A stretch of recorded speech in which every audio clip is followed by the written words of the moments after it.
There is a principle of power in every person. By the intelligent use and direction of this principle, man can develop his own mental faculties. Man has an inherent power by which he may grow in whatsoever direction he pleases, and there does not appear to be any limit to the possibilities of his growth. No man has yet become so great in any faculty but that it is possible for someone else to become greater. The possibility is in the original substance from which man is made. Genius is omniscience flowing into man. Genius is more than talent. Talent may merely be one faculty developed out of proportion to other faculties, but genius is the union of man and God in the acts of the soul. Great men are always greater than their deeds. They are in connection with a reserve of the power that is without limit. We do not know where the boundary of the mental powers of man is. We do not even know that there is a boundary. The power of conscious growth is not given to the lower animals. It is man's alone, and may be developed and increased by him. The lower animals can, to a great extent, be trained and developed by man. But man can train and develop himself. He alone has this power, and he has it to an apparently unlimited extent. The purpose of life for man is growth, just as the purpose of life for trees and plants is growth. Trees and plants grow automatically and along fixed lines. Man can grow as he will. Trees and plants can only develop certain possibilities and characteristics. Man can develop any power, which is or has been shown by any person, anywhere. Nothing that is possible in spirit is impossible in flesh and blood. Nothing that man can think is impossible in action. Nothing that man can imagine is impossible of realization. Man is formed for growth, and he is under the necessity of growing. It is essential to his happiness that he should continuously advance. Life without progress becomes unendurable, and the person who ceases from growth must either become imbecile or insane. The greater and more harmonious and well-rounded his growth, the happier man will be. There is no possibility in any man that is not in every man. But if they proceed naturally, not two men will grow into the same thing or be alike. Every man comes into the world with a predisposition to grow along certain lines, and growth is easier for him along those lines than in any other way. This is a wise provision, for it gives endless variety. It is as if a gardener should throw all his bulbs into one basket. To the superficial observer they would look alike, but growth reveals the tremendous difference. So of men and women, they are like a basket of bulbs. One may be a rose and add brightness and color to some dark corner of the world. One may be a lily and teach a lesson of love and purity to every eye that sees. One may be a climbing vine and hide the rugged outlines of some dark rock. One may be a great oak among whose boughs the birds shall nest and sing, and beneath whose shade the flocks shall rest at noon, but everyone will be something worthwhile, something rare, something perfect. There are undreamed of possibilities in the common lives all around us in a large sense. There are no common people. In times of national stress and peril, the cracker-box loafer of the corner store and the village drunkard become heroes and statesmen through the quickening of principle of power within them. There is a genius in every man and woman, waiting to be brought forth. Every village has its great man or woman, someone to whom all go for advice in time of trouble, someone who is instinctively recognized as being great in wisdom and insight. To such a one, the minds of the whole community turn in times of local crisis. He is tacitly recognized as being great. He does small things in a great way. He could do great things as well, if he did but undertake them. So can any man. So can you.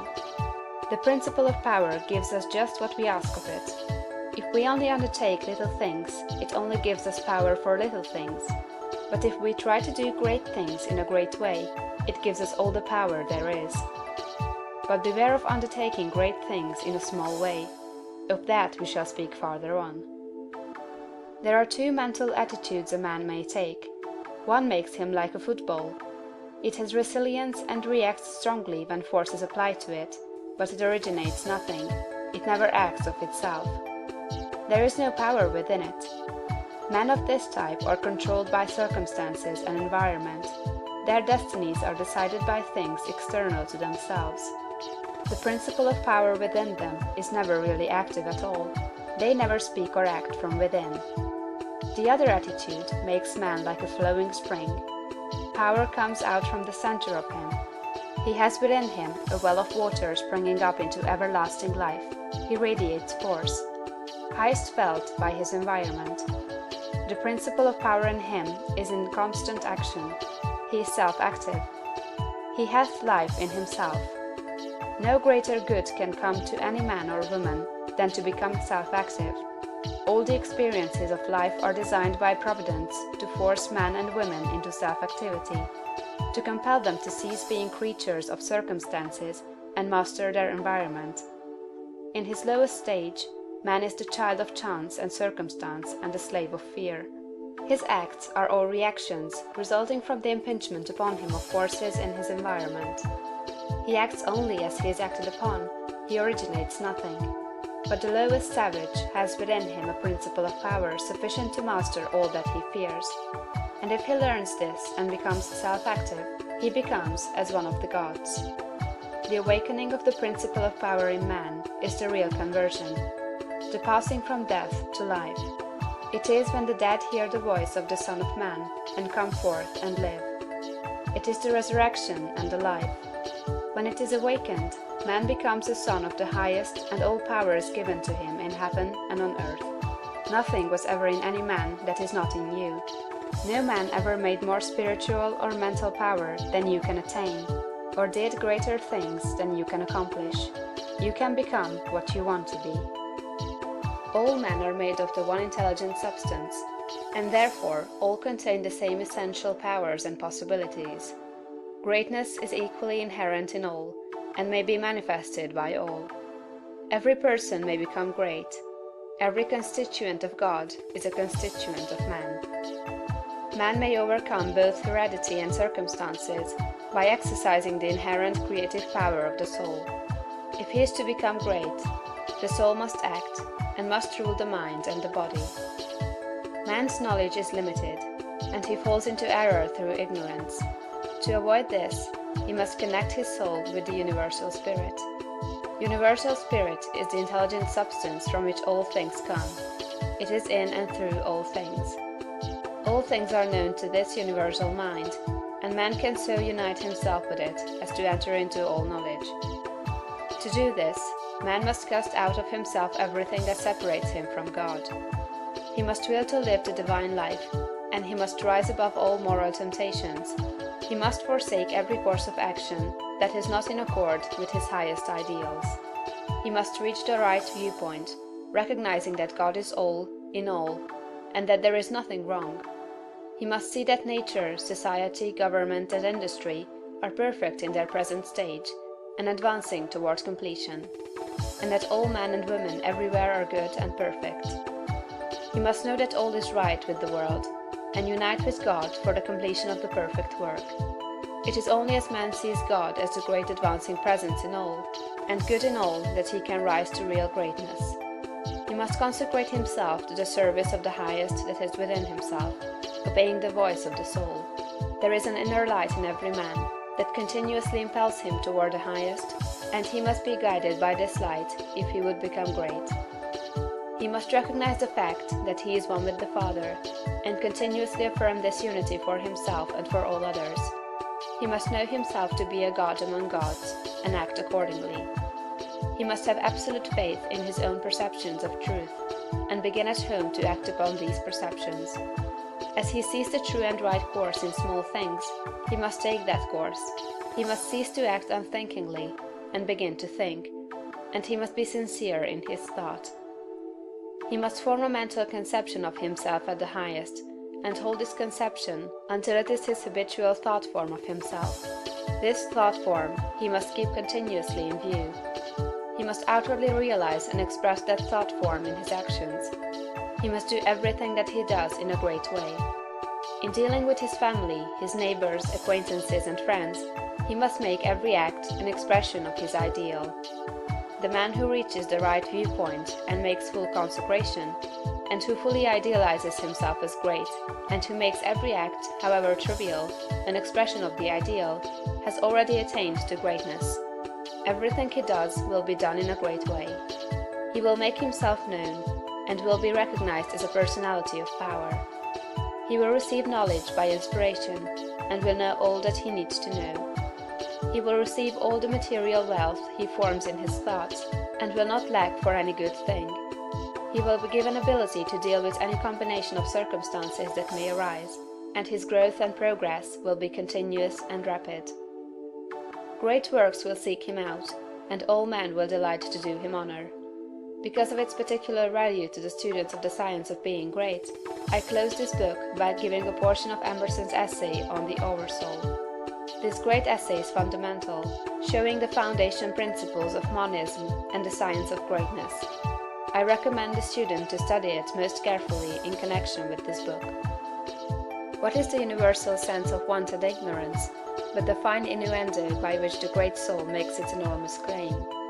Why do men feel that the natural history of man has never been written, but always he is leaving behind what you have said of him, and it becomes old, and books of metaphysics worthless?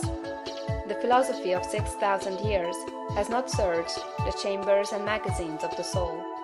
In its experiments, there has always remained, in the last analysis, a residuum it could not resolve.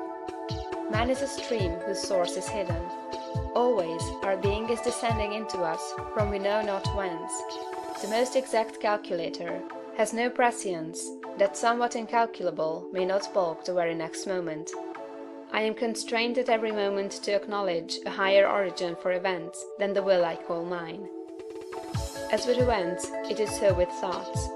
When I watch that flowing river, which, out of regions I see not, pours for a season its streams into me, I see that I am a pensioner, not a cause, but a surprised spectator of this ethereal water, that I desire and look up, and put myself in the attitude of reception, but from some alien energy the visions come.